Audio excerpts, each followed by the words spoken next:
Hey everybody, I'm here today to show you and tell you how to remember what you read, even if you have a bad memory. And this will be a tutorial, so let's get right into this instructional tutorial video.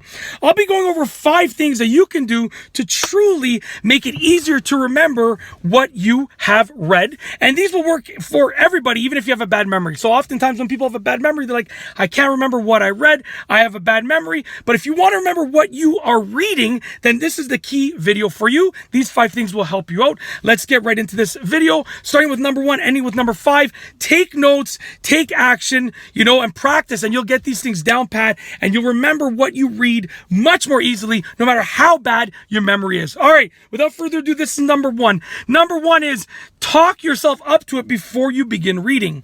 So before you begin reading, you're going to prime your brain by saying, I'm going to read this and I'm going to remember what I read.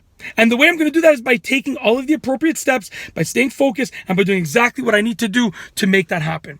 So motivate yourself and prime your brain. That'll stop you from getting distracted. It'll actually hopefully improve your memory for reading a little bit, and it'll just allow you to get yourself in the zone for reading and then remembering what you have read. Okay? So that's number 1. You want to get yourself primed and get your brain primed by talking yourself up to it before you begin reading. Moving on to number 2. Number 2 is make mental highlights of the important points. As you're reading, you want to make mental highlights of the important points. Now, if you have a book that you can actually use a highlighter on, then by all means, or you can underline words or circle words or underline stuff or circle sentences, whatever the case is, then by all means, highlight, underline, circle, put little notes, put little stars, of course.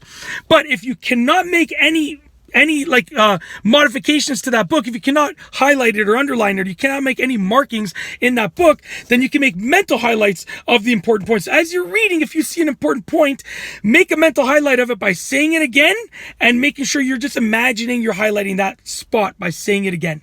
If you do that, it's going to stand out in your mind, which is going to make it easier for you to remember exactly what you have read.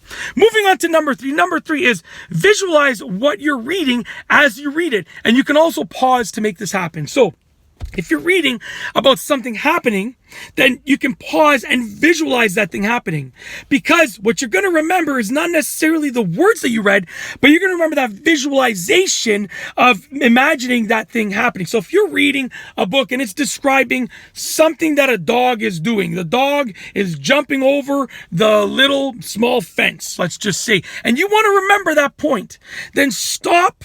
Okay? And visualize a dog jumping over a small fence, and guess what? You'll remember. Now, this is important. If it's an important point and you visualize it, okay, you pause to visualize it, it's going to make it easier for you to remember it. Okay? So figure out what's important and then pause and visualize that important point. Okay?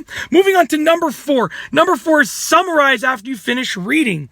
So when you're done reading a certain portion of your whatever you have to read, or the whole thing, you want to summarize it. So I would recommend after every little section, stop and summarize each section. And then after the whole thing, you want to summarize the whole thing as well. So every section gets a summary, and then the whole thing, the whole, bigger section, the whole unit, the whole bigger part gets a summary as well. If you do that, then you're going to reinforce what you read, which will make it easier for you to actually remember it. And, the best bet would be to write down summaries. So don't just summarize it by thinking about it. You can say it and write it down, and those summaries will stick out in your brain even more than ever before, okay? Last but not least is number 5. Number 5 is review your notes after an hour and a day.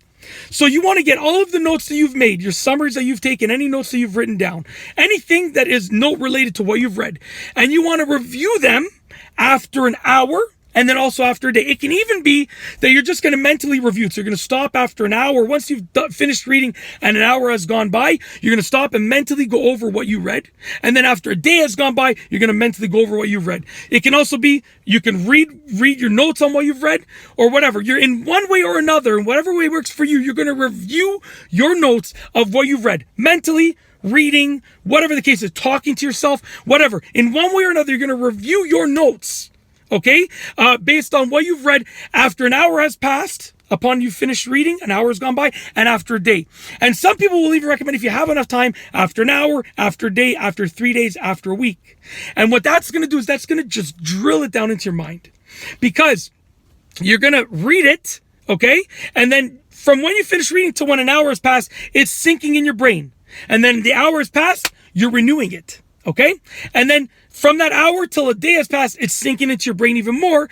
Then once a day has passed, once again, you're going over it again. It's being refreshed.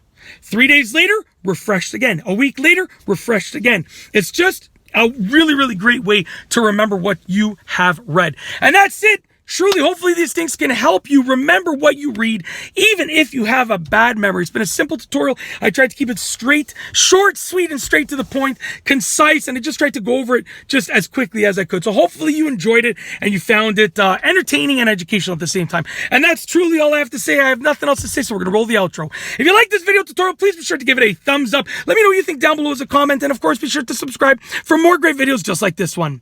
And that's all I have for you today. Thanks for watching.